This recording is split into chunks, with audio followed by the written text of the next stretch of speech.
नमस्कार विद्यार्थियों। पिछले अध्याय में हम सब ने 10वें दिन के युद्ध का वर्णन पढ़ा। आज हम सब पाठ 31 भीष्म सरसैया पर भाग 2 11वें दिन के अध्ययन हेतु उपस्थित हुए हैं। पिछले भाग में हमने पढ़ा कि सरसैया पर चले जाने पर, भीष्म पितामह के सरसैया पर चले जाने पर दुर्योधन बहुत दुखी हुआ, परंतु कर्ण के आ जाने के बाद उसका दुख थोड़ा कम हो जाता है और अगले दिन के युद्ध की रणनीति बनाई जाती है।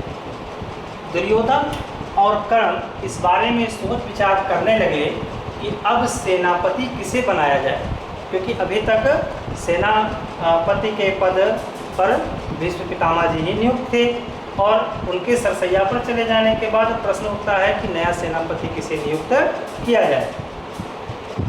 परंपरा के अनुसार रीत से द्रोणाचार्य का सेनापति पद पर अभिषेक हुआ। द्रोणाचार्य ने 5 दिन तक कौरवों की सेना का संचालन करते हुए घोर युद्ध किया। अगले नए नियम के अनुसार द्रोणाचार्य को सेनापति पद पर जो है नियुक्त किया गया। द्रोणाचार्य जो कुल गुरु भी थे और कौरव पांडव सभी के गुरु थे, यहाँ तक कि जो एकलव्य की बात जानी जाती है उनके गुरु भी द्रोणाचार्य थे। बहुत ही वीर और शास्त्रों के ज्ञाता थे, तो उनको सेनापति पद पर जो है नियुक्त किया जाता है। यद्यपि अवस्था में वो बूढ़े थे, फिर भी सात्विकी, भीम, अर्जुन, धृष्टद्युम्न, अभिमन्यु, द्रुपद, काशीराज आदि सुविख्यात वीरों के विरुद्ध द्रोणाचार्य अकेले ही भिड़ जाते थे और एक एक को खदेड़ देते थे। 5 दिन तक उनके हाथों पांडवों की सेना बहुत ही सताई गई। आचार्य द्रोण ने पांडव सेना की नाक में दम कर दिया। नाक में दम करना, बहुत परेशान करना, मुहावरा है, नाक में दम करना, बहुत परेशान करना।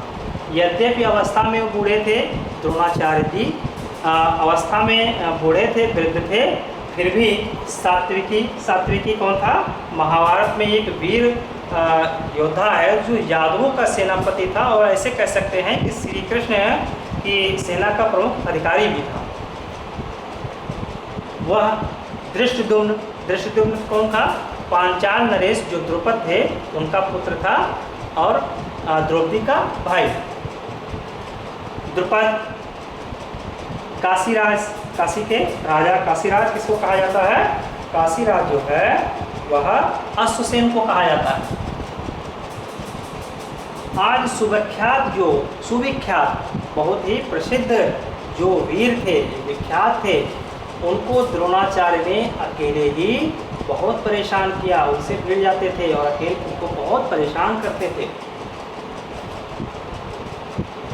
द्रोणाचार्य के सेनापतित्व ग्रहण करने के बाद दुर्योधन, कर्ण और दुशासन तीनों ने आपस में सलाह करके एक योजना बनाई। जब द्रोणाचार्य जी को सेनापति पद पर आसीन कर दिया गया, उसके बाद दुर्योधन, कर्ण और दुशासन इन तीनों लोगों ने मिलकर एक प्लान बनाया, एक योजना बनाई और उसके अनुसार दुर्योधन आचार्य के पास जाकर बोला, आचार्य किसी भी उपाय से आप युधिष्ठिर को जीवित ही पकड़कर हमारे हवाले कर सकें तो बड़ा ही उत्तम होगा। द्रोणाचार्य के पास गए और बोले कि आचार्य ऐसा करें कि आप किसी तरीके से युधिष्ठिर को जिंदा ही अगर पकड़कर हमारे हवाले कर दें तो यह बहुत ही अच्छा होगा। उसके पीछे उनकी क्या योजना थी, क्या नियत थी, इसके बारे में द्रोणाचार्य जी जानते नहीं थे। उन्होंने कहा ठीक है। दुर्योधन का उद्देश्य तो कुछ और ही था। दुर्योधन को ये भी पता चल गया था कि युधिष्ठिर का वध करने से कोई लाभ नहीं हो सकता। उसको पता था कि दुर्योधन का अगर वध भी कर सकते हैं तो उससे भी कोई लाभ नहीं होगा।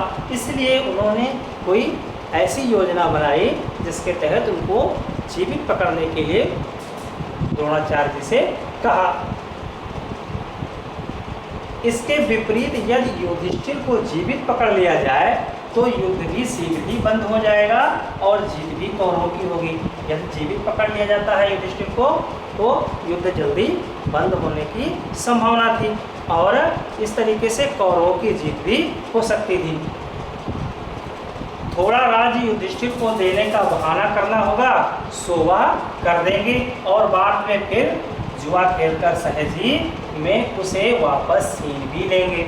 उनको लगा युधिष्ठिर को पकड़ने के बाद यदि समझौते के तौर पे उनको थोड़ा सा राज्य भी देना पड़ेगा तो वो भी दे दिया जाएगा, परंतु बाद में पहले की ही भांति फिर से हम जुआ खेलकर उसे वापस ले लेंगे। जुआ जो कि एक खेल है जिसमें शकुनी को बहुत ही महारत हासिल होती है, जिसके इससे पहले आपने अध्यायों में पढ़ा होगा कि किस प्रकार से शकुनी ने जुआ खेलकर कई लोगों को जो है अपना दास, दुर्योधन का दास बना दिया था। द्रोणाचार्य से युधिष्ठिर को इन्हीं सब विचारों से प्रेरित होकर दुर्योधन ने द्रोणाचार्य से युधिष्ठिर को जीवित पकड़ लाने का अनुरोध किया था। लेकिन द्रोण को जब दुर्योधन के असली उद्देश्य का पता लगा तो वह बहुत उदास हो गए। जब उनको असली उद्देश्य का पता लगा कि इन लोगों की योजना क्या है, ये दुर्योधन को जीवित क्यों पकड़ना चाहते हैं, तो द्रोणाचार्य का मन बहुत उदास हो गया। क्यों उदास हो गया? क्योंकि द्रोणाचार्य जी भी जो है वो जितना पांडवों को मानते, कौरवों को मानते थे उससे अधिक पांडवों को वो मानते थे और उनके भी वह गुरु थे। खास करके अर्जुन को बहुत ही ज़्यादा मानते थे। इससे उनके मन में दुर्योधन के प्रति तीव्र घृणा उत्पन्न हो गई। बहुत ज़्यादा जो है वह नफरत पैदा हो गई दुर्योधन के प्रति।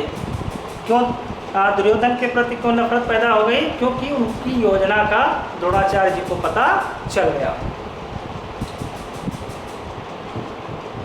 मन ही मन यह सोचकर उन्होंने संतोष कर लिया कि युधिष्ठिर के प्राण न लेने का कोई ना कोई बहाना तो मिल ही गया। पांडव तो द्रोणाचार्य की अद्वितीय शूरता एवं शस्त्र विद्या के अनुपम ज्ञान से भली भांति परिचित ही थे। द्रोणाचार्य को फिर भी संतोष इस बात का हुआ क्योंकि उनको ये लगा कि कम से कम अब हमें युधिष्ठिर को मारना नहीं पड़ेगा, क्योंकि जीवित पकड़ने की बात आ गई है तो वो उस पहले से भी युधिष्ठिर को मारना नहीं चाह रहे थे। तो इस बात से जो है उनको कुछ संतोष मिला। लेकिन पांडवों तो द्रोणाचार्य की अद्वितीय शूरता, अद्वितीय मतलब जिसके समान कोई दूसरा ना हो, अद्वितीय शूरता पराक्रम एवं शस्त्र विद्या, जो शस्त्र विद्याओं की जो ज्ञाता थे वो अनुपम ज्ञान से भली भांति परिचित थे। उनके जैसे इस ज्ञान से इसके समान उनकी कोई उपमा ना दी जा सके, ऐसे अनुपम ज्ञान से भली भांति परिचित थे। अतः जब सुना कि द्रोणाचार्य ने युधिष्ठिर को पकड़ने का निश्चय ही नहीं किया है बल्कि प्रतिज्ञा भी की है, तो वह भी भयभीत हो गए। कौन भयभीत हो गया? पांडव भयभीत हो गए, क्योंकि उनको पता चला कि पकड़ने का निश्चय नहीं, प्रतिज्ञा भी कर दी है द्रोणाचार्य ने। सबको यही चिंता रहने लगी कि किसी भी तरह युधिष्ठिर की रक्षा का पूरा प्रबंध किया जाए, क्योंकि सभी को द्रोणाचार्य के पराक्रम के बारे में पता था। द्रोणाचार्य परशुराम जी के शिष्य थे और ऋषि भरद्वाज के पुत्र थे। धनुर्विद्या में भी बहुत ही पारंगत थे। द्रोण ने अपने सारथी को आज्ञा दी कि रथ को उस ओर ले चलो जिधर युधिष्ठिर युद्ध कर रहे हैं। उन्होंने अपने सारथी को कहा कि आप उस तरफ युद्ध को ले चलिए जिधर युधिष्ठिर युद्ध कर रहे हैं। युधिष्ठिर संभले इससे पहले ही द्रोणाचार्य वेग से उनके निकट जा पहुँचे। धृष्टद्युम्न ने 1000 चेष्टा की, परंतु द्रोण को नहीं रोक सका। युधिष्ठिर पकड़े गए कि चिल्लाहट से सारा कुरुक्षेत्र गूंज उठा। युधिष्ठिर संभल पाते इससे पहले ही द्रोणाचार्य जो है बड़ी ही स्पीड से, बड़े ही वेग से उनके निकट जा पहुँचे। धृष्टद्युम्न सामने आ गया। धृष्टद्युम्न पांचाल नरेश द्रुपद का जो पुत्र था, द्रौपदी का जो भाई था, वो द्रोणाचार्य के सामने युद्ध के लिए आ गया। उनको रोकना चाहा, लेकिन वह उनको रोक नहीं सका। और पूरी सेना में जहाँ आवाज़ गूंजने लगी कि युधिष्ठिर पकड़े गए, सभी लोग चिल्लाने लगे, सारा कुरुक्षेत्र गूंज उठा।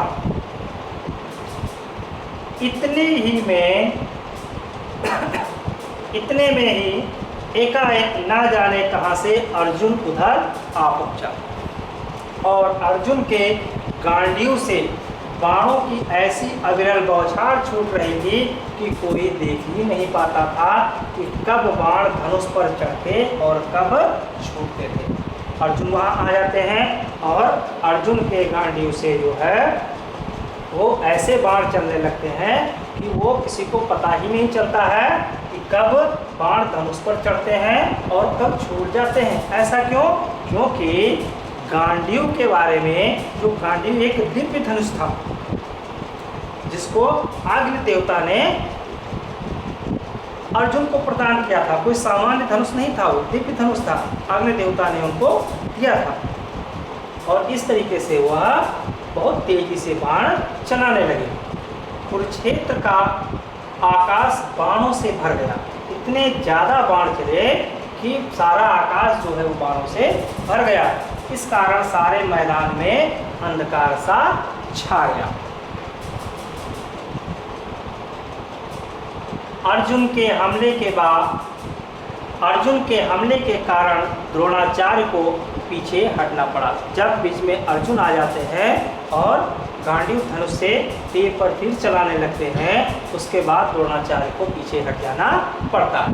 युधिष्ठिर को जीवित पकड़ने का उनका प्रयत्न विफल हो गया और संध्या होते होते उस दिन का युद्ध भी बंद हो गया। जो उन्होंने प्रयत्न किया था, जो उन्होंने प्रतिज्ञा की थी युधिष्ठिर को जीवित पकड़ने की, वह पूरी नहीं हो पाई। वो क्यों नहीं पूरी हो पाई? क्योंकि अर्जुन बीच में आ जाते हैं और उस दिन जो है द्रोणाचार्य को पीछे हट जाना पड़ता है। सूर्यास्त हो जाता है, संध्या होते होते उस दिन का युद्ध बंद हो गया है। क्योंकि जो नियम है युद्ध के, उसके अनुसार सूर्यास्त के बाद युद्ध नहीं हो सकता था। और कौरव सेना में भय सा छा जाता है। वो सब दुखी हो जाते हैं क्योंकि जो उन्होंने प्रतिज्ञा की थी, जो योजना बनाई थी, वो योजना उनकी सफल नहीं हो पाई। पांडव सेना के वीर शान से अपने अपने शिविर को लौट चले। सैन्य समूह के पीछे चलते हुए कृष्ण और अर्जुन अपने शिविर में जा पहुँचे। इस प्रकार 11वें दिन का युद्ध भी समाप्त हो जाता है। अगले अध्याय में हम 12वें दिन के युद्ध का अध्ययन करेंगे। धन्यवाद।